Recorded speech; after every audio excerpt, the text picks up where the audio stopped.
A lot of patients ask me, what is a deviated septum?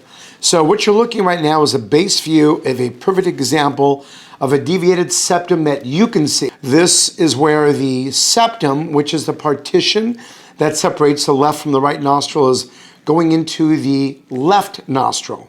You can see it's slanted just like that.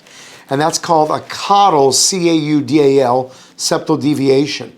Now, in addition to that, there's what we call a bifid mediocura or columella. That means there's a cleft or a space in between the cartilage that runs along here, and they're called mediocura, and there's a pair of them.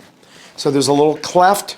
So my goal here was to get the septum straight, called the septoplasty, to get that cleft fixed, and we had a diced cartilage glue graft there, and also the domes from the top of the nose looking up were asymmetric. We added a diced cartilage glue graft on the right dome, which is the left side of that photo you're looking at, to make them even. Patient now has a fantastic airway and loves his new breathing.